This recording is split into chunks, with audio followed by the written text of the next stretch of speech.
இந்த ஜபத்திலே இருக்கிற ஆண்டவருடைய பிள்ளைகளே, நீங்கள் நினைக்கலாம், எனக்கு ஏன் இரவு நேரம் வருகிறது? என் வாழ்க்கையிலே இரவு வராம இருந்தா நல்லா இருக்குமே, நான் பகலில் நல்லா இருக்கிறேன், எப்பொழுதுமே பகலா இருந்தா நல்லா இருக்கும். இந்த ராத்திரி எனக்கு வந்தால் என்னால ரொம்ப அதிகமா தூங்க முடியல, எனக்கு ரொம்ப கஷ்டமா இருக்குது, என் வாழ்க்கை சூன்யமா இருக்கிறது.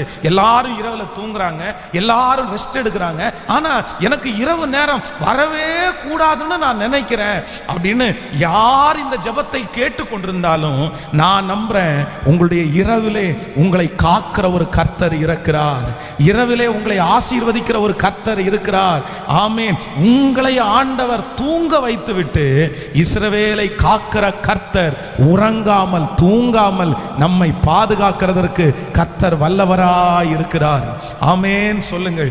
இந்த இரவை குறித்து இன்றைக்கு உங்களோடு ஒரு 3 காரியத்தை சொல்லி உங்களை நான் ஜெபத்துக்குள்ள நடத்த போகிறேன்.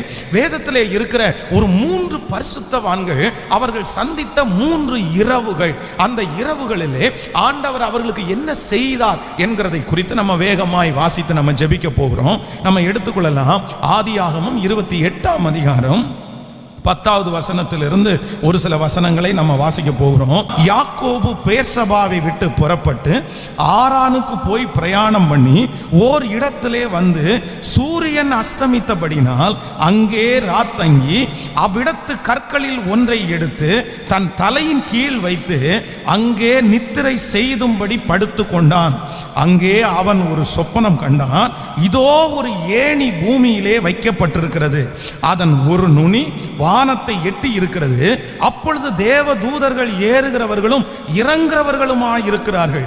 அதற்கு மேலாக கர்த்தர் நின்று, நான் உன் தகப்பனாகிய ஆபிரகாமின் தேவனும் ஈசாக்கின் தேவனுமாகிய கர்த்தர், நீ படுத்திருக்கிற பூமியை உனக்கும் உன் சன்னதிக்கும் தருவேன். உன் சன்னதியை பூமியின் தூளை போல் இருக்கும். நீ மேற்கையும் கிழக்கையும் வடக்கையும் தெற்கையும் பரம்புவாய். உனக்குள்ளும் உன் சன்னதிக்குள்ளும் பூமியின் வம்சங்களெல்லாம் ஆசீர்வதிக்கப்படும். நான் உன்னோடே இருந்து நீ போகிற இடத்திலெல்லாம் உன்னை காத்து இந்த தேசத்திற்கு உன்னை திரும்பி வர பண்ணுவேன். நான் உனக்கு சொன்னதை செய்யும் அளவு உன்னை கைவிடுவதில்லை என்றார். ஆமென். கைகளை உயர்த்தி ஒரு ஹல்லேலூயா சொல்லுங்க. ஆண்டவருடைய பிள்ளைகளே, இந்த யாக்கோபு தன்னுடைய தகப்பனாரையும் தாயாரையும் விட்டு இப்பொழுது பிரிந்து தனியாக போகக்கூடிய ஒரு சூழ்நிலையிலே தள்ளப்படுகிறான். தன்னுடைய தகப்பனார் தாயாரோடு ஒரு வீட்டிலே மிகவும் செல்லமாய் வாழ்ந்த ஒரு மனுஷன். அவனுக்கு வெளி உலகம் என்னன்னு தெரியாது, வெளியே இருக்கிறவங்க எப்படிப்பட்டவங்கன்னு தெரியாது. வேதம் அவனை குறித்து சொல்லும் போது சொல்லுகிறது, அவன் குணசாலியும் கூடார வாசியுமாய் இருந்தான். அப்படின்னா அம்மாவையே சார்ந்து அம்மாவுக்கு பின்னாடியே போய் அம்மாவுடைய வார்த்தைக்கெல்லாம் கீழ்ப்படிந்து அவ்வளவு ஒரு நல்ல குடும்பத்தினுடைய ஒரு மகனாக இந்த யாக்கோபு வீட்டிலே இருக்கிறான். ஆனால் தன்னுடைய தாயாருடைய ஒரு சின்ன தவறு நிமித்தமாய், இவனுடைய ஒரு சுதாகரிப்பு இல்லாத நிமித்தமாய் இப்பொழுது ஒரு பெரிய பிரச்சனை அவனுக்கு வருகிறது. தன்னுடைய சகோதரன் வந்து சொல்றான், என்னைக்காவது ஒரு நாள் எங்க அப்பா மரித்து போவார், எங்க அப்பா மரிச்சு போகும்போது என்னுடைய சகோதரனையும் நான் சேர்த்து நான் அவனை கொன்றுவேன், அவனை உயிரோட வைக்க மாட்டேன். ஏற்கனவே ஒரு டைம் என்னுடைய சேஷ்ட புத்திர பாகத்தை என்னிடத்திலிருந்து ஏமாத்தி வாங்கிட்டான், அது போச்சு, நான் விட்டுட்டேன். ஆனா என்னை ஏமாத்தி என்னுடைய தகப்பனாரை ஏமாற்றி எனக்கு வருகிற எல்லா ஆசீர்வாதத்தையும் அவன் வாங்கிட்டான். அதனால என்னைக்காவது ஒரு நாள் அவனை கொல்லாம விட மாட்டான் அப்படின்னு தன்னுடைய இருதயத்திலே பேசி கொண்டிருக்கிறார். தகப்பனும் தாயும் இதை அறிந்து, எப்படி 2 பிள்ளைகளையும் நம்ம சாக கொடுக்க கூடாது, இந்த பிள்ளை நல்ல பிள்ளை, இந்த பிள்ளைய சொந்த சகோதரனே கொன்னுட்டான் அப்படின்னு சொல்லாம எப்படியாவது அவனை வந்து துரத்தி விடணும், எங்கேயாவது போய் அவன் வாழட்டும் அப்படின்னு நினைச்சிட்டு தகப்பனும் தாயும் 2 பேரும் அவனுக்கு ஜெபம் பண்ணி, நீ போயிருப்பா, நீ இங்க இருந்தா செத்துருவ, இங்க இருந்தா உங்க அண்ணன் அவனை கொன்றுவான் அப்படின்னு அனுப்பி விடுகிறார்கள். முதல் முறையாய் தன்னுடைய வீட்டை விட்டு தன்னுடைய தகப்பனார் தாயாரை விட்டு எங்க போறதுன்னு தெரியாம வரும்போது இந்த யாக்கோபு ஒரு இரவை சந்திக்கிறான். வேதம் சொல்லுகிறது, அந்த இரவுல அவனுடைய இருதயத்துல என்ன ஓடுது அப்படின்னா, தன்னுடைய எதிர்காலத்தை குறித்த ஒரு பெரிய பயம் அவனுக்குள்ளே இருக்கிறது. நான் என்ன செய்வேன், என்னுடைய எதிர்காலம் எப்படி இருக்கும், என்னுடைய இனி எங்க அம்மாவை பார்க்க முடியுமா, எங்க அப்பாவை பார்க்க முடியுமா, என்னுடைய எதிர்காலம் சூனியமாயிருமோ, பலவிதமான கேள்விக்குறியோட அந்த இரவு படுத்து கிடக்கும் போது என்னுடைய ஆண்டவர் அவனுக்கு தரிசனமாகி, கர்த்தர் அவனோடு பேசுகிறார். இல்லை, நீ இருக்கிற இடத்தை நான் உனக்கு தருவேன், நான் உன்னை இந்த இடத்திலே ஆசீர்வதிப்பேன். எல்லாருக்கும் ஒரு எதிர்காலம் இருக்குமே, ஆனால் இன்றைக்கு இந்த இரவிலே சஞ்சலத்தோடு இருக்கிற உனக்கு ஒரு எதிர்காலம் உண்டு என்று கர்த்தர் அவனுக்கு வாக்கு கொடுக்கிறார். ஆமென் சொல்லுங்கள். கர்த்தருடைய பிள்ளைகளே, இந்த பரிசுத்தவான் சந்தித்த முதல் இரவு, அந்த இரவு என்ன இரவு அப்படின்னு சொன்னா, தன்னுடைய எதிர்காலத்தை குறித்த ஒரு கேள்விக்குறியான இரவு. இந்த சத்தத்தை கேட்கிற தேவனுடைய பிள்ளையே, உங்களுடைய வாழ்க்கையிலே, பலருடைய வாழ்க்கையிலே உங்களுடைய இரவுகள் எதிர்காலத்தை குறித்த ஒரு மிகப்பெரிய அச்சத்தை உங்களுக்கு கொண்டு வரலாம். உங்கள் எதிர்காலத்தை, உங்கள் பிள்ளைகளுடைய எதிர்காலத்தை நினைக்கும் போது உங்களுக்கு வருத்தமா இருக்கலாம். ஐயோ, என் பிள்ளை இந்த வயசுல இவ்வளவு கஷ்டப்படுறானே, இந்த வயசுலயே இவனால இதெல்லாம் தாண்ட முடியலையே, இந்த வயசுல இவ்வளவு சிக்காகிறானே, நான் என்ன பண்ணுவேன்? இரவு நேரத்திலே உங்கள் பிள்ளைகள் தூங்காமல் உங்களை கஷ்டப்படுத்தலாம். இரவு நேரத்திலே உங்கள் பிள்ளைகள் அவர்கள் என்னென்னமோ பயப்படுத்துகிற வார்த்தைகளை உங்களுக்கு நேராய் சொல்லி கொண்டே இருக்கலாம். இப்போ இந்த லாக்டவுன் ஆரம்பிச்சதுக்கு அப்புறம் பாத்தீங்கன்னா, எங்கு பார்த்தாலும் பிள்ளைகளுடைய மனநிலை சரியில்லாமலே போயிடுச்சு. பிள்ளைகள் பெற்றோர்களை பயப்படுத்துறாங்க.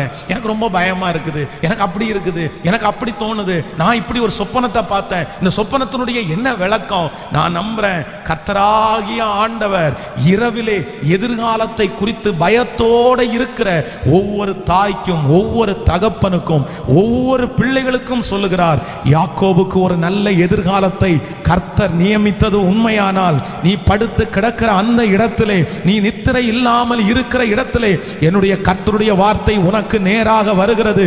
யாக்கோபுக்கு நல்ல எதிர்காலத்தை கொடுத்த கர்த்தர் இந்த ஜெபத்திலே இருக்கிற, இந்த சத்தத்தை கேட்கிற நாம எல்லாருக்கும் ஒரு எதிர்காலத்தை கர்த்தர் வைத்திருக்கிறேன். அந்த எதிர்காலத்தை யாரும் பறித்து கொள்ள முடியாது. உன் பிள்ளைக்கு ஒரு எதிர்காலத்தை கர்த்தர் வைத்திருக்கிறார். எதிர்காலத்திலே கர்த்தர் அவனை, அந்த மகளையும் சாட்சியாக நிறுத்துவேன் என்று வாக்கு கொடுக்கிறார். கைகளை உயர்த்தி ஒரு ஹல்லேலூயா சொல்லலாம். அப்போ நம்முடைய வாழ்க்கையிலே அடிக்கடி நம்ம சந்திக்கிற ஒரு இரவு என்ன இரவு அப்படின்னா, எதிர்காலத்தை குறித்த பயம். நான் எப்படி செய்வேன், எப்படி என் பிள்ளையை நான் திருமணம் பண்ணி கொடுப்பேன், எப்படி இந்த தேவைகள் எல்லாம் சந்திக்க போகிறது, எப்படி இந்த கடனை நான் கட்டுவேன், இப்படியே இருந்தா என் எதிர்காலம் என்னவா முடியும், என்னுடைய கடைசி காலம் என்னவா முடியும், என் பிள்ளையினுடைய எதிர்காலம் என்னவாய் முடியும். ஆனால் கர்த்தராகிய ஆண்டவர் இந்த ஞாயிற்றுக்கிழமை உங்களுக்கு வாக்கு கொடுக்கிறார். மகளே, மகனே, உன் எதிர்காலத்தை குறித்து நீ பயப்படாதே, உன் பிள்ளையினுடைய எதிர்காலத்தை குறித்து பயப்படாதே. ஏற்ற நேரத்திலே சகாயம் செய்கிற கர்த்தர், ஏற்ற நேரத்திலே உதவி செய்கிற கர்த்தர், ஏற்ற நேரத்திலே பலத்தையும் சத்துவத்தையும் கொடுக்க வேண்டிய கர்த்தர், அதற்கு ஏற்ற நேரத்திலே கர்த்தரே அந்த கிருபையை கர்த்தர் தருவார். எத்தனை பேர் ஆமோதிக்கிறீர்கள்? நான் நினைப்பேன், நான் சின்ன வயதில் இருக்கும்போது எங்கள் தாயார் அடிக்கடி என்னை ஹாஸ்பிட்டலுக்கு கூட்டிகிட்டு போவாங்க, ஒரு கவர்மெண்ட் ஹாஸ்பிட்டல். அப்போது அந்த கவர்மெண்ட் ஹாஸ்பிட்டலில் கூட்டிகிட்டு போகும்போதெல்லாம் எங்கள் தாயார் சொல்லுவாங்க, இந்த வயசுலேயே இவ்வளோ வியாதியை நீ சுமக்கிறியே, என் வயசுலலாம் நீ என்ன ஆக போகிறேன்னே தெரில, எப்படி இருப்பேன்னே தெரில, உன்னை எப்போவுமே நான் ஹாஸ்பிட்டலுக்காக கூட்டிகிட்டு போக வேண்டியதாக இருக்குது. அங்கே பார்த்தீங்கன்னா அந்த கவர்மெண்ட் ஹாஸ்பிட்டல் இப்போ இருக்கிற ஹாஸ்பிட்டல் கூட ஓரளவு சுத்தமாக இருக்குது. ஆனால் ஒரு 20 ஆண்டுகளுக்கு முன்பாக ரொம்ப மோசமான சூழ்நிலை இருக்கும். அதுவும் நாங்கள் கிராமமாக இருக்கிறதுனால ஆயிரக்கணக்கான பேர் அந்த ஹாஸ்பிட்டலுக்கு வருவாங்க. அங்கே இருக்கிற நர்ஸுங்க அவங்க நல்ல பேசவே மாட்டாங்க. அவருடைய முகங்கள் பார்த்தீங்கன்னா ரொம்ப விகாரமாக இருக்கும். அவங்க இன்ஜெக்ஷன் போடும்போது ரொம்ப பயமாக இருக்கும். அப்படி பயத்தினுடைய உச்சகட்டத்தில் வாழ்ந்தவன். என் எதிர்காலத்தை குறித்து என் குடும்பத்தில் எல்லாரும் ஒரு கேள்விக்குறி இருந்துச்சு. இந்த பையன் இப்பவே இவ்வளவு பலவீனமா இருக்கிறான், இவனுடைய எதிர்காலம் என்ன, இவன் எதிர்காலம் என்ன? ஆனா நான் நம்புறேன், கர்த்தர் சந்தித்த அந்த ஒரு நாள், கர்த்தர் தொட்ட அந்த ஒரு நாள், முன்னாடி இருந்த எந்த பலவீனமா இருந்தாலும், சாபங்களா இருந்தாலும் முழுவதுமா எடுத்து போட்டு வேறே இருதயத்தை கொடுத்த கர்த்தர் எனக்கு வேறே சரீரத்தை கொடுத்தார், வேறே அவயவங்களை கொடுத்தார். அப்படியே இந்த ஜெபத்திலே இருக்கிற தேவ பிள்ளையே, உங்களுக்கு எந்த காரியத்தை நினைத்து நீங்கள் பயப்படுகிறீர்களோ, கர்த்தர் வேறே பலனை, வேறே சிந்தையை நம்முடைய பிள்ளைகளுக்கு கர்த்தர் தருவேன் என்று வாக்கு கொடுக்கிறார். உங்களுடைய இருதயம் கலங்க வேண்டாம், உங்களுடைய இருதயம் அஞ்ச வேண்டாம். என் எதிர்காலத்தை நினைச்சு நீங்க இரவை கண்ணீரோடு நீங்க கழிக்காதீங்க. நான் நம்புறேன், இரவுல நிம்மதியா படுத்து தூங்குங்க, கர்த்தர் மேல பாரத்தை வச்சு. ஏன்னா உங்களுடைய எதிர்காலத்தை நீங்க வடிவமைக்க முடியாது, உங்க பிள்ளைகளுடைய எதிர்காலத்தை நீங்க வடிவமைக்க முடியாது. ஆனா நான் நம்புறேன், நீங்க ஆண்டவரை பற்றி பிடித்ததனுடைய ஒரே காரணமாக உங்க எதிர்காலத்தையும் உங்க பிள்ளைகளுடைய எதிர்காலத்தையும் கர்த்தர் ஒரு நாளும் வெளியே தள்ள மாட்டார். உங்க பிள்ளையினுடைய எதிர்காலம் நல்லா இருக்கும் பிரதர் சிஸ்டர், உங்களுடைய பிள்ளையினுடைய எதிர்காலம் நல்லா இருக்கும். என் தாய் தகப்பனே, நீ எந்த பிள்ளையினுடைய எதிர்காலத்தை குறித்து கலங்கி போயிருக்கிறாயோ அந்த பிள்ளையினுடைய எதிர்காலத்தை கர்த்தர் ஆசீர்வதித்து அவன் தலையை கர்த்தர் நிமிர பண்ணி ஒரு மிகப்பெரிய சாட்சியாய் நிறுத்துவார். நம்புறவர்கள் கரங்களை தட்டி ஹல்லேலூயா. நீங்கள் உங்கள் பிள்ளைகளுடைய எதிர்காலத்தை நினைத்து கலங்க வேண்டாம், கலங்க வேண்டாம். என் தேவன் ஒரே நாளில் தலைகீழாய் மாற்றுகிற கர்த்தர். அப்போ இந்த யாக்கோபு சந்தித்த முதல் இரவு, அந்த இரவு என்ன இரவு அப்படின்னா, எல்லாரையும் விட்டு பிரிந்து இனி என்ன செய்வோம் என்று நினைத்து எதிர்காலத்தை குறித்த பயத்தோடு இருக்கும் போதுதான் கர்த்தர் முன்னாடி வந்து நின்று சொல்றாரு, நான் உன்னை திரும்பவும் இந்த இடத்திற்கு கொண்டு வருவேன். நான் உன்னை எப்படி கொண்டு வருவேன்னா, நீ போகிற மாதிரி வெறும் கையோட அல்ல, நான் உன்னை ஆசீர்வதிச்சு நான் கொண்டு வருவேன். நீ இந்த இடத்துல எனக்கென்று ஒரு ஆலயத்தை கட்டுவாய், இது தேவனுடைய வீடு, இந்த இடத்துல நான் உன்னை கனப்படுத்துவேன். ஆண்டவர் சொன்ன அந்த வார்த்தையை கர்த்தர் அப்படியே நிறைவேற்றுவார். இன்னைக்கு ஒரு தீர்மானத்தோட போறோம். யார் அப்படி இருக்கீங்கன்னு எனக்கு தெரியல, யாருக்காக ஆண்டவர் இந்த வார்த்தையை பேசுறாருன்னு தெரியல. பிரதர், இரவு நேரத்தில், சிஸ்டர், இரவு நேரத்தில் நீங்க அப்படி எதிர்காலத்தை நினைச்சு கவலையோட படுத்திருந்தா உங்க எதிர்காலம் ரொம்ப கேள்விக்குறியாயிரும். நீங்க பலவீனப்பட்டுருவீங்க. உங்களால நிம்மதியா தூங்க முடியலன்னா அடுத்த நாள் உங்களுடைய வேலையை செய்ய முடியாது, உங்களால அடுத்த படி எடுத்து வைக்க முடியாது. நல்ல தூங்காத ஒரு மனுஷன், நேர்த்தியாய் தூங்காத ஒரு மனுஷன் ரொம்ப தூரம் ஓட முடியாது. நம்ம உலகத்துல பழமொழி சொல்லுவாங்க, சுவர் இருந்தாதான் சித்திரம் அப்படின்வாங்க. உங்க உடம்பு இருந்தாதான் நீங்க எல்லாத்தையும் சொல்ல முடியும், எல்லாத்தையும் செய்ய முடியும். உங்க உடம்பு ரொம்ப முக்கியம், உங்க சரீரத்துக்கு ரெஸ்ட் ரொம்ப முக்கியம். வாலிப தம்பிகளும் தங்கச்சிகளும் அப்படிதான். உங்களுடைய இரவு நேரத்தை நீ தூங்காம கழிக்க கூடாது. சிலர் அதை பார்த்தீங்க அப்படின்னா இந்த மொபைலை கையில எடுத்து பல மணி நேரங்கள் இரவு நேரத்துல நோண்டி நோண்டி நோண்டி அப்படியே தூங்காம நிறைய பேர் பழகிட்டாங்க. அப்புறம் காலையில பாத்தீங்கன்னா எழும்புறதுக்கு ரொம்ப லேட் ஆகுது. இதனாலே எல்லாமே காலதாமதம். நீங்க காலையில எழும்புறதுக்கு நீங்க லேட் ஆயிடுச்சுன்னா உங்களுக்கு அந்த நாள் முழுக்க லேட் ஆயிட்டே இருக்கும், எல்லாமே காலதாமதம் ஆகும். ஒவ்வொரு மனைவிகளுக்கும் நான் சொல்றது என்ன அப்படின்னா, உங்க கணவனார முடிந்த வரைக்கும் நீங்க தனியா படுக்க வைக்கிறத நீங்க அவாய்ட் பண்ணுங்க. நீங்க இல்ல எல்லாருக்கும் தனித்தனி பெட்ரூம்கள் இருந்தாலுமே நீங்க ஒன்னா படுத்து உறங்கணும், நீங்க ஒன்னா இருக்கணும். ஏன் அப்படின்னா இரவு நேரத்திலே உங்களுடைய பிள்ளைகளையோ இல்லைன்னா உங்க வீட்டில் இருக்கிற யாரோ தனிமையில போகும்போது அவங்களுக்கு ரொம்ப ஃப்ரீயா இருக்குது. பாத்தீங்க அப்படின்னு சொன்னா அவங்க கெட்டதை பார்க்கல, அவங்க நல்லதை பார்க்கலாம், நல்ல ப்ரோக்ராம்ஸ் பார்க்கலாம். ஆனா தூங்க வேண்டிய நேரத்தில் தூங்காம அந்த இரவுகளை நிறைய பேர் கெடுக்கிறார்கள். நீங்க பகற்காலத்தை ராக்காலமாக்க கூடாது, ராக்காலத்தை பகற்காலமாக்க கூடாது. ஆண்டவர் அதுல பிரியமா இருக்க மாட்டாரு. பகலில நீங்க தூங்கலாம், பகலில ஏதோ அந்த நேரத்துக்கு ஒரு ரெஸ்ட் எடுக்கிறீங்க, கொஞ்ச நேரம் தூங்குறீங்க, தப்பு இல்லை. ஆனா சிலர் இதை வாடிக்கையாகவே வைத்திருக்கிறார்கள். சிலருடைய வேலை அந்த மாதிரி. இரவு நேரத்தில் நிறைய பேருக்கு டியூட்டி அப்படி இருக்குது. நான் இந்த மாதிரி ராத்திரி தான் வேலை செய்யறேன், நான் பகல்ல வந்து தூங்க வேண்டியது இருக்குது. நான் நம்புறேன் முடிந்த வரைக்கும் அப்படிப்பட்ட வேலைகளை வந்து தவிர்க்கிறது நல்லது. ஆண்டவர் அப்படிப்பட்ட வசதியை உங்களுக்கு கொடுப்பாரே. ஆனால் இரவு நேரத்தில் நான் தூங்குற மாதிரி எனக்கு ஒரு வேலை எனக்கு நீ கொடுங்க ஆண்டவரேன்னு கேளுங்க. இரவு நேரத்தை தூக்கத்தை கெடுத்து இருந்தா உங்க எதிர்காலத்தை நீங்க பெரிய வெற்றியை பார்க்கவே முடியாது. நிறைய வாலிப தம்பிங்க மன அழுத்தத்துக்குள்ள இருக்காங்க, நிறைய வாலிப தங்கச்சிங்க மன அழுத்தத்துக்குள்ள இருக்கிறாங்க. காரணம் என்ன அப்படின்னு சொன்னா இரவு நேரத்தை ரொம்ப வேஸ்ட் பண்றாங்க. இரவு நேரத்தில் தூங்க வேண்டிய நேரத்தில் தூங்குறதே இல்லை. என்னதையாவது ஒன்றை பார்த்துட்டு என்னத்தையாவது ஒன்றை யோசிச்சுட்டு இன்னைக்கு கர்த்தருடைய சமூகத்தில் ஒரு பொருத்தனை எடுங்க. கர்த்தர் தமக்கு பிரியமானவர்களுக்கு கர்த்தர் கர்த்தர் நித்திரை அளிக்கிறார். ஆமென். நீங்களாகவே கெடுத்துக்க கூடாது, உங்க சிந்தையை கெடுத்துக்க கூடாது. நான் சொல்றேன், நீங்க எதிர்காலத்தை குறித்த கேள்விக்குறியோட உங்க படுக்கை அறைக்கு ஒவ்வொரு நாளும் நீங்க போனீங்கன்னா நீங்க நிம்மதியா போக முடியாது, நீங்க நிம்மதியா தூங்க முடியாது.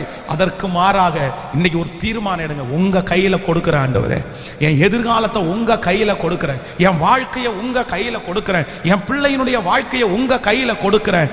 நான் நம்புறேன், என் தேவனாகிய கர்த்தர் நம்முடைய எதிர்காலத்தை அழகாய் வனைந்து வைத்திருக்கிறார். அவருடைய உள்ளம் கைகளிலே நம்மை வனைந்து வைத்திருக்கிறார். நம்முடைய வாழ்க்கையினுடைய சகல காரியங்களும் அவருக்கு முன்பாய் இருக்கிறது. கரங்களை தட்டி என்னுடைய எதிர்காலத்தை ஆசீர்வதிக்கிற கர்த்தர், ஆண்டவரே என் எதிர்காலத்தை நடத்துகிற கர்த்தர், எதிர்காலத்தை குறித்து இருக்கிற அந்த பயமான இரவுகள் உங்களை விட்டு மாறட்டும். ஆமென். இது ஒரு மிக முக்கியமான ஒரு சம்பவம். அப்படி என்றால் ஆபிரகாம் என்கிற ஒரு தேவனுடைய மனுஷன், அவனுடைய வாழ்க்கையிலே எத்தனையோ இரவுகள் அவன் பார்த்துட்டான். ஆனா இந்த இரவு கொஞ்சம் வித்தியாசமான ஒரு இரவு. என்ன அப்படின்னா, ஒரு பட்டணத்திற்கு அவர்கள் கடந்து போகிறார்கள் பஞ்சம் பிழைப்பதற்காக, கேரார் என்கிற இடத்துல. அப்போ அங்க போகும்போது தன்னுடைய மனைவியை பார்த்து என்ன சொல்றாரு அப்படின்னா, அம்மா நீ பார்க்கிறதுக்கு ரொம்ப அழகா இருக்கிற. ஒருவேளை ஆபிரகாம் ரொம்ப வயசானவர மாதிரி தெரிஞ்சாரா என்னன்னு தெரியல. ஆனா நீ பார்க்கிறதுக்கு ரொம்ப அழகா இருக்கிற. இந்த ஊர்ல இருக்கிற ஜனங்கள் ரொம்ப கொடுமையானவர்கள். ஒருவேளை நீ என்னுடைய மனைவின்னு அவங்க அறிஞ்சுக்கிட்டு என்ன கொன்னுட்டு உன்னை உயிரோட வச்சிருவாங்க. அதனால ஒண்ணு பண்ணு, யாரு கேட்டாலும் நீ என்னுடைய பிரதர் தான் அவரு, நான் அவருடைய சிஸ்டர், நீ எனக்கு தங்கச்சி யாரு, நான் உனக்கு அண்ணனா சொல்லிக்கலாம் அப்படின்னு சொல்லி ரெண்டு பேருக்குள்ளேயும் ஒரு பேச்சுவார்த்தை நடக்குது. அப்ப அந்த ஊர்ல இருக்கிறவங்க எல்லாரும் கேட்கிறாங்க, இவ்வளோ அழகா இருக்கிறியம்மா, நீ யாரு அப்படின்னு போது எங்க அண்ணன் தான் அவரு. அப்ப அவர்கிட்ட கேட்கும் போது என் தங்கச்சி தான் இவங்க. இப்படியே பேசுறார்கள். ஆனா இவங்களுடைய அழக அந்த நாட்டினுடைய ராஜா கேள்விப்பட்டு, தங்கச்சி தானே பரவாயில்ல, இன்னொருத்தருடைய மனைவியை தான் நம்ம எடுக்க கூடாது, தங்கச்சின்னா நம்ம கல்யாணம் பண்ணிக்கலாமே அப்படின்னு சொல்லி அந்த இவனுடைய மனைவின்னு தெரியாம அப்படியே அழைத்து இப்போ ராஜாவுடைய சமூகத்திற்கு வந்துட்டாங்க. இப்போ அந்த இரவு வருகிறது. தன்னுடைய மனைவிக்காக வழக்காடுவதற்கு பலன் இல்லை. தன்னுடைய மனைவிக்காக ஒரு 10 பேரை கூட்டிட்டு போய் சண்டை போட்டு இப்போ தன்னுடைய மனைவியை கூட்டிட்டு வர முடியாது. அந்த இரவு அந்த மனுஷனுக்கு எவ்வளவு கொடுமையானதா இருக்கும். என் மனைவியை என்ன செய்யறாங்களோ, என்ன நடக்குமோ, என்ன பண்ண போறாங்களோ, அந்த பயத்தினுடைய இரவுகள். தன்னுடைய மனைவியை நினைச்சு ஒரு பயம், ஒண்ணுமே பண்ண முடியலையே. ஆனால் வேதம் சொல்லுகிறது, ஆபிரகாம் அங்கே பயந்து கொண்டிருக்கும் போது கர்த்தர் எங்க போறாருன்னா நேர ராஜா வீட்டுக்கு போறாரு.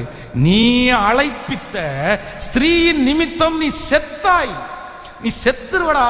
அவன் மேல ஒரு விரல் பட்டுச்சு, அவ்வளவுதான், நீ செத்த, நீ முடிஞ்சிட்ட. என் பிள்ளை அங்க கஷ்டப்பட்டுட்டு இருக்கிறான். நான் சொல்றேன், இத்தனைக்கும் காரணம் ஆபிரகாம் தான். ஆபிரகாமுடைய தவறுதான் காரணம். என் மனைவின்னு சொல்லியிருந்தா கண்டிப்பா அவங்க கொண்டு போகிறதுக்கு வாய்ப்பு இருந்திருக்காது. இல்லைன்னா இந்த சாராயாவது என் கணவனார் தான் அப்படின்னு சொல்லியிருந்தா கண்டிப்பா அவங்க எடுத்துட்டு போயிருக்க மாட்டாங்க. அதான் அபிமலைக்கு சொல்லும் போது சொல்றான், ஆண்டவரே நான் சுத்தமான கையோட தானே செஞ்சேன், இவளும் சொன்னாலே அவன் என்னுடைய அண்ணன் தான் இவளும் சொன்னாலே, அந்த வார்த்தையை நான் நம்பினேனே. ஆனால் அவனே தவறு செய்தவனாய் இருந்தாலும் கர்த்தர் அவன் இரவுல பயப்படுறத பார்த்து, உன் மனைவி மேல ஒரு விரல் கூட படாம நான் அவளை காப்பாற்றுவேன்னு என் தேவனாகிய கர்த்தர் ஆபிரகாம் நீதிமானா இருந்ததுனாலே தன்னுடைய மனைவியை கர்த்தர் காப்பாற்றினார். ஒருவேளை இந்த ஜெபத்துல இருக்கிற ஆண்டவருடைய பிள்ளையே, உன் பிள்ளையை குறித்த ஒரு பெரிய பயம் உனக்குள்ளே இருக்கலாம். என் பிள்ளை எப்படி தப்பி பிழைத்து வரப்போறான், எப்படி இந்த சூழ்நிலையிலிருந்து விடுதலையாக போறான், யார் என் பிள்ளையை காப்பாற்ற போறா, யார் என்னுடைய கணவனாரை காப்பாற்ற போறா. பாஸ்டர், நீங்க சொல்ற அத்தனை வார்த்தைகளும் எனக்காகத்தான். நான் இரவுல எனக்கு ரொம்ப பயமா இருக்கு, ராத்திரி வந்தாலே எனக்கு நெஞ்செல்லாம் படபடன்னு அடிக்குது. என் பிள்ளைய நினைச்சா, என் குடும்பத்தை நினைச்சா எனக்கு ரொம்ப பயமா இருக்கிறது.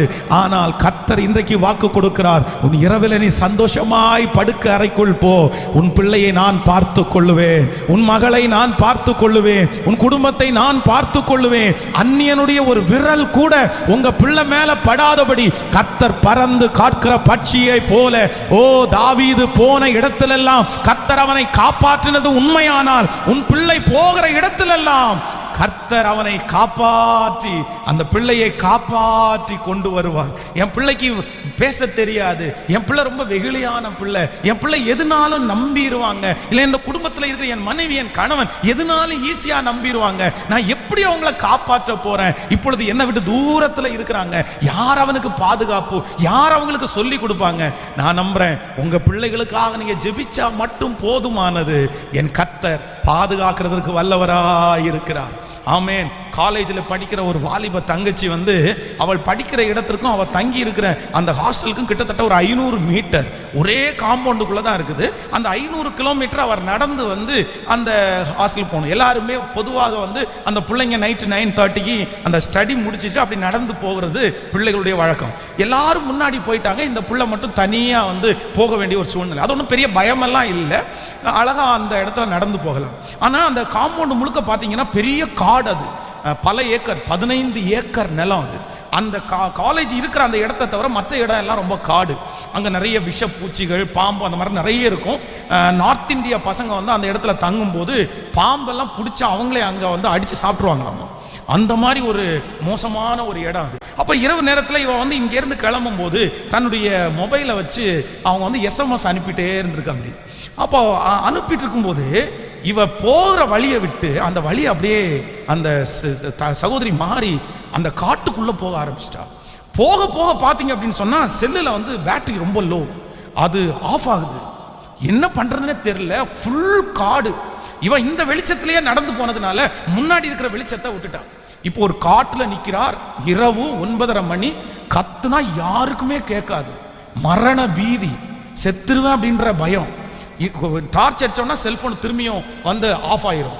அப்படியே ஒரு நிமிஷம் அப்படியே அந்த மொபைலை கையில் வச்சுட்டு அந்த புள்ள சொல்லிச்சாமா, ஆண்டவரே நான் உங்களுக்கு முன்னாடி நீதிமான் இல்லைன்னு எனக்கு தெரியும், நான் நிறைய மிஸ்டேக் பண்றேன், ஆனா எங்க அப்பா ஒரு நீதிமான், எங்க அப்பா எனக்காக எப்பவுமே ஜெபம் பண்ணுவார் எனக்கு தெரியும், எங்க அப்பாவுடைய நீதியை பார்த்து எனக்கு மறுஜீவனை எப்படியாவது எனக்கு கொடுத்துருங்க அப்படின்னு கண்ணை மூடி அப்படியே ஜெபம் பண்ணும்போது திறந்து பார்த்தா கரெக்டாக அவங்க தங்கியிருக்கிற அந்த டாமினேட்ல ஒரே ஒருத்தர் ஒரு பல்ப் ஆன் பண்ணாராம்.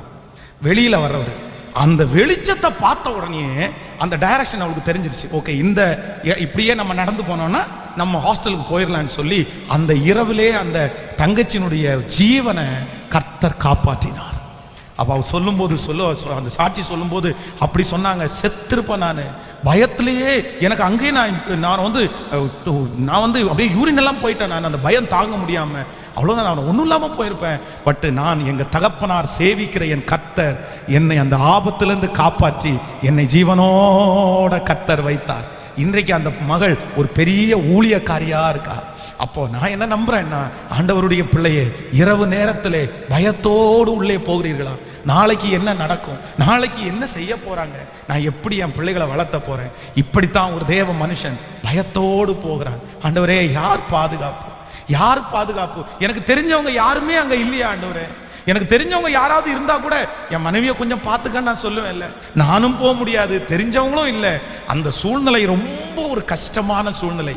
நான் நம்புறேன் வேதம் ரொம்ப தெளிவாய் சொல்லுகிறது, அந்த ராத்திரியிலே தேவன் அபிமெலேக்குக்கு ராத்திரி கர்த்தர்.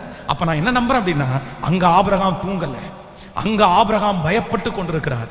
என் தேவனாகிய கர்த்தர் இஸ்ரவேலை காக்கிற தேவன் உறங்குவதும் இல்லை தூங்குவதும் இல்லை. அவர் ஆபிரகாமுடைய அங்கலாய்ப்பை பார்த்து பயத்தை பார்த்து அற்புதம் செய்தது போல நமக்கும் கர்த்தர் செய்வார். ஆமேன். இங்க இருக்கிற இந்த சத்தத்தை கேட்கிற பிள்ளையே, ஆண்டவர் உங்களை தைரியமா இருக்க சொல்றாரு. நீ பயப்படாதே, நீ பயப்படாதே, உன் பிள்ளையை குறித்து பயப்படாதே, உன்னை குறித்து பயப்படாதே, நடக்க போகிற பிரச்சனையை நினைத்து பயப்படாதே, நாளைய தினத்தை குறித்து பயப்படாதே. நான் பார்த்து கொள்ளுவேன், நான் பார்த்து கொள்ளுவேன். நீ இரவிலே நிம்மதியாய் தூங்கு, நீ படுத்து நித்திரை செய். நான் உன்னை என்ன பண்ணுவேன்னு சொல்றாருன்னா, கர்த்தர் தமக்கு பிரியமானவர்களுக்கு நித்திரை அளிக்கிறார். அவன் தன் திராட்சை செடியின் நிழலிலே பயப்படுத்துவார் இல்லாமல் சுகமாய் தங்குவான். ஆமேன் சொல்லுங்க. நீங்க ஒவ்வொருத்தரும் உங்களுடைய வீட்டில் நீங்க படுத்திருக்கிற இடத்துல உங்களை பயப்படுத்துவார் யாருமே இல்லாம நிம்மதியா தூங்கணும்.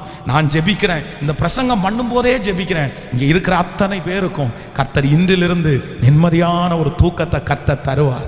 உன் பயத்தை கர்த்தர் எடுத்து போடுவார். உன் கடனை குறித்த அந்த பயம் உன்னை விட்டு விலகும். உன்னுடைய வியாபாரத்தை குறித்த அந்த பயம் உன்னை விட்டு விலகும். உன் பிள்ளைகளை குறித்த அந்த பயம் உங்களை விட்டு விலகும். ஆண்டவர் வாக்கு கொடுக்கிறார், நான் பார்த்து கொள்ளுவேன். யெகோவா ஈரே, கர்த்தர் எல்லா பயத்திற்கும் நீங்களாக்கி விடுவிக்கிற கர்த்தர். அவர் நீங்களாக்கி விடுவிக்கிற கர்த்தர். ஆமென். அத ரொம்ப அழகா பெத்மன்சியா பாடல் எழுதியிருக்கிறாரு. நீர் என்னை தாங்குவதால் தூங்குவே நிம்மதியாய். ஆமென். நீர் என்னை தாங்குவதால் தூங்குவே நிம்மதியாய். நீர் என்னை தாங்குவதால் தூங்குவேன் நிம்மதியாய். படுத்துறங்கி விழித்தெழுவே கர்த்தர் நீர் என்னை ஆதரிக்கின்றீ. படுத்துறங்கி விழித்தெழுவே கர்த்தர் நீர் என்னை ஆதரிக்கின்றீ. நீர் என்னை தாங்குவதா தூங்குவேன் நிம்மதியா. நீர் என்னை தாங்குவதா தூங்குவேன் நிம்மதியா. இழுத்தெழுவோ பெருகினாலும் கர்த்தர் கைவிட்டார் என்று சொன்னாலும், எதிர்த்தெழுவோ பெருகினாலும் கர்த்தர் கைவிட்டார் என்று சொன்னாலும், கேடகம் நீரே மகிமையும் நீரே தலை நிமிர செய்பவர் நீ. சொல்லுங்க பகலாம். கேடகம் நீரே மகிமையும் நீரே தலை நிமிர செய்பவர் நீரே. வீழ்த்துறங்கி விழித்தெழுவே கர்த்தர் நீர் என்னை பாதுகாக்கின்றீ. படுத்துறங்கி விழித்தெழுவே கர்த்தர் நீர் என்னை பாதுகாக்கின்றீ. நீர் என்னை தாங்குவதா தூங்குவே நிம்மதியா. நீர் என்னை தாங்குவதா தூங்குவே நிம்மதியா. ஹல்லேலூயா.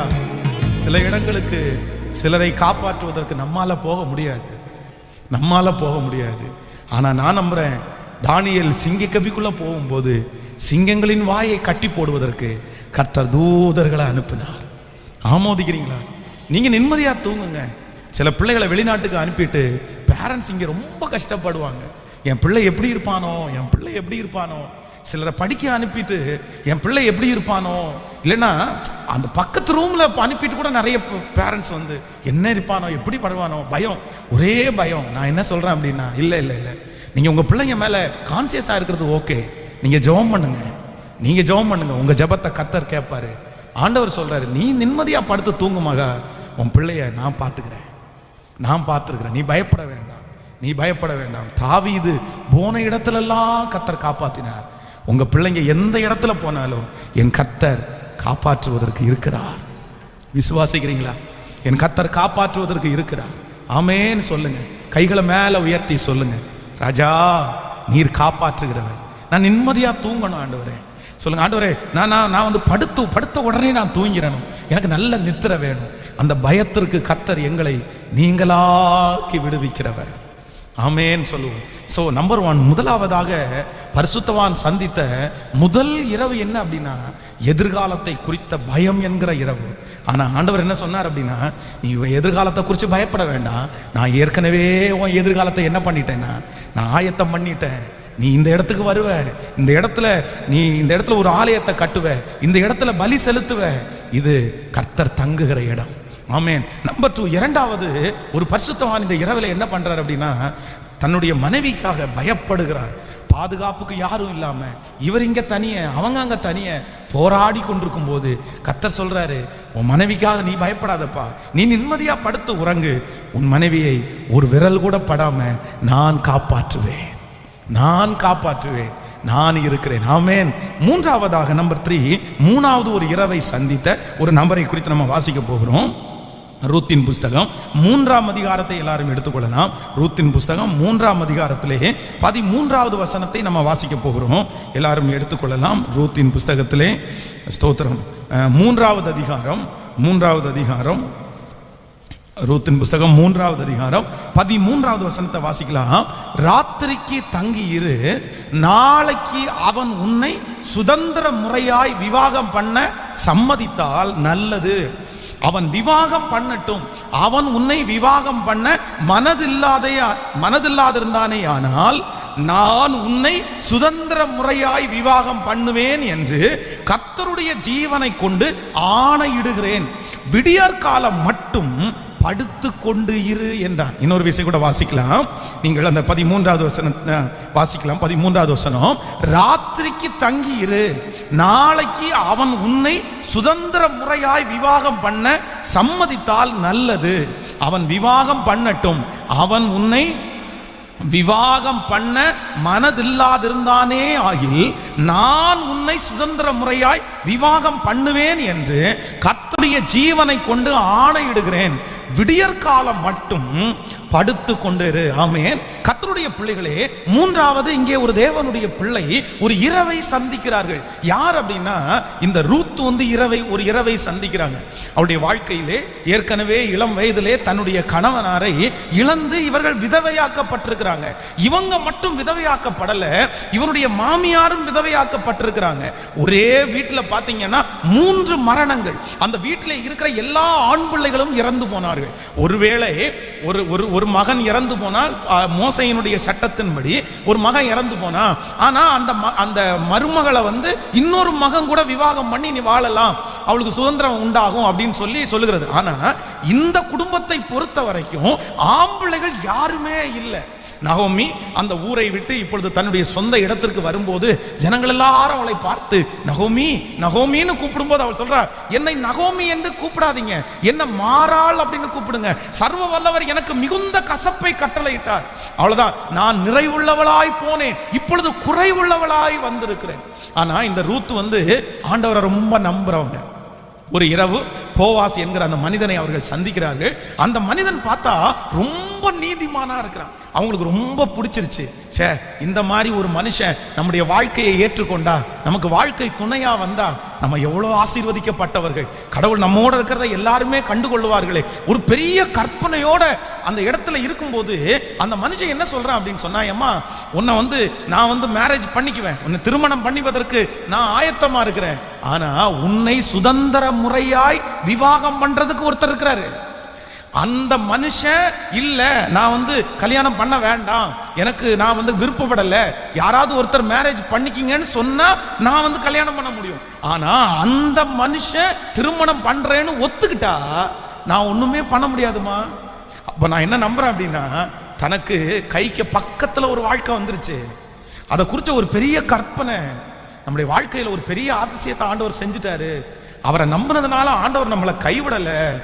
ஆனா அப்படியே மனசுக்குள்ள நினைச்சிட்டு இருக்கும் போதே, இல்ல தோத்துருவேனோ, ஒருவேளை அந்த மனுஷன் நான் உன்னை கல்யாணம் பண்ணிக்கிறேன்னு சொன்னா அவர் எப்படிப்பட்டவர்னு எனக்கு தெரியாது, அவருடைய கேரக்டர் என்னன்னு தெரியாது, அவருக்கு தேவனுக்கு பயந்தவரா என்னன்னு தெரியாது, நான் தோத்துருவேனோன்னு அந்த இரவிலே பயந்து கொண்டிருக்கும் போது நான் நம்புறேன், வேதம் சொல்லுகிறது, நீ விடியற்காலம் மட்டும் படுத்துரு. விடியற் காலத்தில் அந்த போவாஸ் என்கிற மனிதன் எழும்புகிறான்.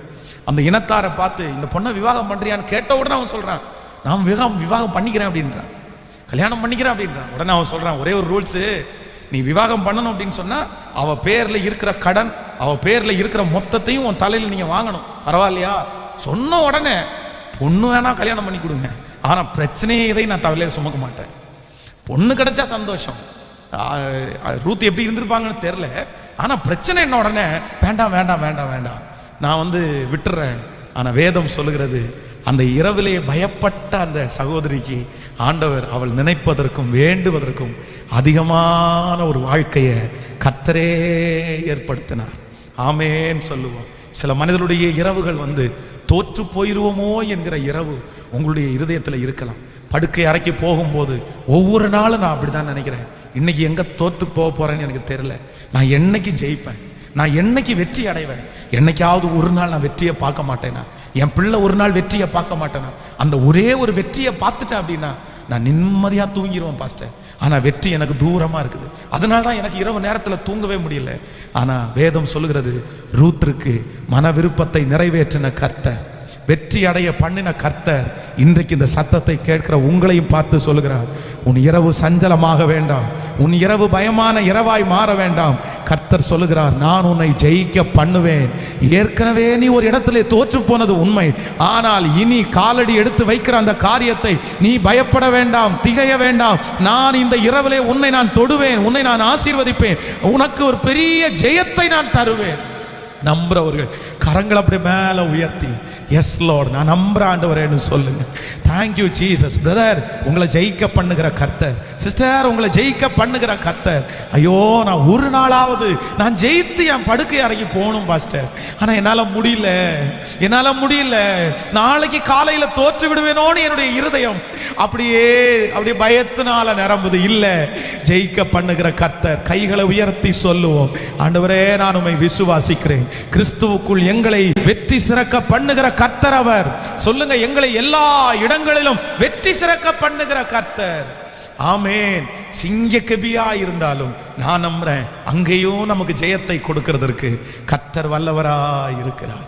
ஆமேன். நம்பர் 3, மூணாவதாக ஒன்று நினைத்துக் கொள்ளுங்கள், உங்களுடைய வாழ்க்கையில நீங்கள் எதோடு உங்க படுக்கைக்கு நீங்க போகக்கூடாது அப்படின்னா, நீங்க தோத்துருவோமோன்னு நினைச்சு போகாதீங்க. நீதிமான் 7 தரம் விழுந்தாலும் திரும்பவும் எழும்பி நிற்பான். காலையில சொன்னது போல காலைதோறும் அவருடைய கிருபை புதிதா இருக்கிறது. நீங்க எத்தனை இழந்தாலும் உங்களை புதிதான கிருபையினால நிரப்புறதற்கு என் கர்த்தர் வல்லவராய் இருக்கிறார். நான் இனி படுக்கை அறைக்கு போவேன், நான் தூங்குற இடத்துக்கு போவேன். எப்படி போவேன் அப்படின்னா, நான் தோற்றுவேனோ, நாளைக்கு காலையில் நான் வின் பண்ண முடியாதோன்னு நினச்சி போக மாட்டேன். எப்படி போவேன்? என் தேவன் என்னை ஒரு நாள் ஜெயிக்க பண்ணுவார், என் சொந்தங்களுக்கு முன்னாடி என்னை ஜெயிக்க பண்ணுவார், என் பிள்ளையை ஜெயிக்க பண்ணுவார். கண்டிப்பாக இந்த உலகத்தை விட்டு நான் போகிறதுக்குள்ள ஒரு நாள் ஜெயிச்சுட்டு தான் நான் போவேன். நீங்கள் இந்த ஜபத்தில் இருக்கிற நிறைய பேர் வின் பண்ணிட்டு தான் போவீங்க. நீங்கள் தோற்று போன மனுஷனுக்கு முன்பாக கர்த்தர் உங்களை ஜெயிக்க பண்ணுவார். சுற்றி இருக்கிற ஜனங்களுடைய கண்களுக்கு ஆச்சரியமாய் கர்த்தர் எப்படி ரூத்தை நிறுத்தினாரோ அதே போல கர்த்தருடைய பிள்ளைகளே, அந்த இரவுகள் மாறும், அந்த பயத்தினுடைய இரவுகள் மாறி தேவன் உங்களை ஜெயிக்க பண்ணுகிற கர்த்தர். ஹல்லேலூயா. ரூத் சந்தித்த அந்த பயத்தினுடைய இரவு என்னுடைய வாழ்க்கையிலே என்னை திரும்ப என்னுடைய கரத்தை பிடிக்க போகிறது யார்? எனக்கு தெரிந்த, எனக்கு ரொம்ப பிடித்த, இல்லைன்னா ரொம்ப ஆண்டவரோட நடக்கிற, ஒரு பரிசுத்த குறைவு கூட காணாத இந்த நீதிமானான மனுஷனா, இல்லைன்னா வேற யாராவது ஒருத்தரா? அந்த நபரை பற்றி எனக்கு எதுவுமே தெரியாது, அந்த நபர் எப்படி இருப்பாங்கன்னு கூட தெரியாது.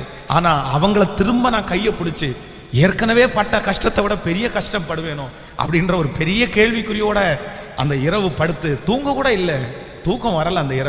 அந்த இரவு அவங்க வாழ்க்கையில் ஒரு பெரிய கேள்விக்குறி. நான் ஜெயிச்சிருவேனா தோத்துருவேனா, திரும்பவும் நான் தோத்து போயிடுவேனா? ஆனா என் மகளே, நீ இந்த காலையில பொழுது விடுகிற வரைக்கும் நீ படுத்துக்கிட, நீ இரு. நீ கர்த்தரை நம்பி வந்துட்ட இல்ல, உன் தேவன் என் தேவன் என்று சொன்ன இல்ல, அந்த தேவன் கண்டிப்பா உன்னை கைவிடவே மாட்டார். அந்த தேவன் கைவிட்டாரா? சொல்லுங்க, அந்த தேவன் கைவிட்டாரா? இல்ல. நான் நம்புறேன், ஜெபத்தில் இருக்கிற உங்களை கர்த்தர் கைவிடுவதற்கு அவர் மனிதன் அல்ல, அவர் மனிதன் அல்ல. யாரெல்லாம் இத்தனை நாள் வரைக்கும் உங்க படுக்கை அறை அடைக்கி போகும்போது நீங்க நான் தோற்று போன ஒரு ஆள், உங்களுக்குள்ளே ரொம்ப வெக்ஸ் ஆகி இனியும் நான் எழுத மாட்டேனோ அப்படின்னு நினைக்க வேணாம். நீங்க தைரியமா போங்க, நீங்க நிம்மதியா தூங்குங்க. ஆண்டவர் சொல்றாரு, கர்த்தர் தமக்கு பிரியமானவர்களுக்கு நித்திரை கொடுக்கிறார். ஆண்டவர் சொல்றார், நான் இருக்கல மக, நான் இருக்கல. ஒரு பெற்ற குழந்தை, சின்ன குழந்தையை சுமக்கிற அந்த தாயார் அந்த குழந்தைய தூங்க வச்சுட்டு இவங்க முழிச்சிட்டு இருப்பாங்க. நம்ம வீட்டில் நம்முடைய பிள்ளைகள் தூங்காமல் இருக்கும்போது நம்ம தூங்குறது இல்லை, நம்ம பிள்ளைங்க தூங்குறது தான் நமக்கு சந்தோஷம். அதனால தான் ஆண்டவர் சொல்றாரு, இந்த ஜெபத்தில் இருக்கிற எல்லாருடைய தூக்கமும் எப்படி இருக்கணும்னா, நான் சொல்றேன், இனி உங்களுக்கு சமாதானமா இருக்கணும். ஆமோதிக்கிறீங்களா? யாரோ இருப்பீங்க, கண்டிப்பா ஆண்டவர் உங்களிடத்துல பேசுறாரு. நீ சொல்றதெல்லாம் எனக்கு தான் பாஸ்டர். நான் இரவு நேரத்தில் நான் கரெக்டாக தூங்குறது கூட இல்லை. எனக்கு ரொம்ப டிஸ்டர்பாக இருக்கு. நான் ரொம்ப கேள்விக்குறியோட இருக்கிறேன். இல்லை, என் தேவன் நமக்காக இரவிலையும் அற்புதம் செய்கிறவர். சொல்லுங்க பார்க்கலாம். நமக்காக இரவிலையும் கிரியை செய்கிற கர்த்தர். வேதம் சொல்லுது அவருக்கு இரவும் ஒண்ணுதான் பகலும் ஒண்ணுதான். ஆமென். நீங்க வாசிக்கும் போது அந்த வசனத்தை வாசிச்சு முடிக்கலாம். நீங்க வாசிக்கும் போது சங்கீதம் 139 எடுங்க. சங்கீதம் 139 எடுப்பீர்களே. ஆனால் 139ஆம் சங்கீதத்திலே 11, 12வது வசனத்தை வாசிக்கும் போது 139வது சங்கீதம் 139வது சங்கீதத்திலே 11, 12வது வசனத்தை வாசிக்கும் போது வேதம் ரொம்ப அழகாய் சொல்கிறது. இருள் என்னை மூடிக்கொள்ளும் என்றாலும் இரவும் என்னை சுற்றி வெளிச்சமாயிருக்கும். உமக்கு மறைவாக இருளும் அந்தகாரப்படாது, இரவும் பகலை போல வெளிச்சமாயிருக்கும். உமக்கு இருளும் வெளிச்சமும் சரி. உமக்கு இருளும் வெளிச்சமும் சரி. ஆமோதிக்கிறீர்களா? அப்ப நம்முடைய ஆண்டவர் பகலுக்கு மட்டும் ஆண்டவர் அல்ல. நம்முடைய ஆண்டவர் எதுக்கும் ஆண்டவர்னா இரவுக்கும் ஆண்டவர். பக்கத்துல கையை பிடிச்சி சொல்லுங்க, நம்முடைய ஆண்டவர் பகலுக்கு மட்டும் ஆண்டவர் கிடையாது, இரவுக்கும் நம்முடைய ஆண்டவர். ஆமென். இரவுக்கும் நம்முடைய ஆண்டவர். உலகத்துல எத்தனையோ பேர் மதங்களையும் மார்க்கங்களையும் பின்பற்றலாம். நான் சொல்றேன், அவங்களுக்கு எத்தனையோ வழி நடத்துகிற தெய்வங்கள் இருந்தாலும் எல்லா தெய்வங்களும் இரவுல எங்க தான் போவாங்க? எல்லா தெய்வங்களும் தூங்குவாங்க. அதான் எலியா சொல்றாருல, உங்க ஐயாவை இன்னும் கொஞ்சம் சத்தமா கூப்பிடுங்க. ஒருவேளை உங்க ஐயா என்ன பண்ணிட்டு இருப்பாரு? தூங்கினாலும் தூங்குவார். அதனால உங்க ஐயாவுக்கு சத்தம் கேட்காது. அதனால நல்ல ட்ரம் செட் எல்லாம் அடிச்சு அவரை கூப்பிடுங்க. ஆனா நான் நம்புறேன், நம்ம ஐயாவை அப்படி ட்ரம் செட் எல்லாம் அடிச்செல்லாம் கூப்பிட வேணாம். நம்முடைய ஐயா ராத்திரி எல்லாம் தூங்க மாட்டாரு. அவர் இரவும் பகலும் நமக்காக இஸ்ரவேலை காக்கிற தேவன். உறங்குவதும் இல்லை, தூங்குவதும் இல்லை. பகலிலையும் நம்மளை காப்பாரு, இரவிலையும் நம்மளை காப்பாரு. பகலில உங்களை சுத்தி 1000 பேர் இருப்பாங்க, ஆனா இரவுல நீங்க மட்டும்தான் தனியா இருப்பீங்க. இந்த ஜபத்துல இருக்கிற சத்தத்தை கேட்கிற ஆண்டவருடைய பிள்ளையே, பகலில் உங்களை என்கரேஜ் பண்றதுக்கு நிறைய பேர் இருக்காங்க, உங்கள்ட்ட பேச்சு துணைக்கு நிறைய பேர் இருக்காங்க. ஆனா இரவு வந்தா உங்களுக்கு பயமா இருக்கிறதுக்கு காரணம், இரவுல நான் மட்டும் தனியா இருக்கிறேன் பாஸ்டர், இரவை நான் மட்டும் தான் தாண்டறேன். ஆனா கர்த்தராகிய ஆண்டவர் வாக்கு கொடுக்கிறார், இல்ல, இரவுல நீங்க மட்டும் தனியா இல்ல. உங்களை அழைத்த தேவன், உங்களை முன்குறித்த தேவன் உங்களோடு கூட இருக்கிறார். அவர் பகலிலையும் உங்க கூட இருப்பார், அவர் இரவிலையும் உங்க கூட இருப்பார். உன்னை விட்டு விலகுவதும் இல்லை, உன்னை கைவிடுவதும் இல்லை. அவர் கரங்களை தட்டி நம்புறவர்கள் ஹல்லேலூயா, ஹல்லேலூயா. நீ போகிற எல்லா பாதைகளையும் கர்த்தர் ஒருவரே அறிந்திருக்கிறார். ஆண்டவரே எனக்கு நிம்மதியான இரவை தாரும்.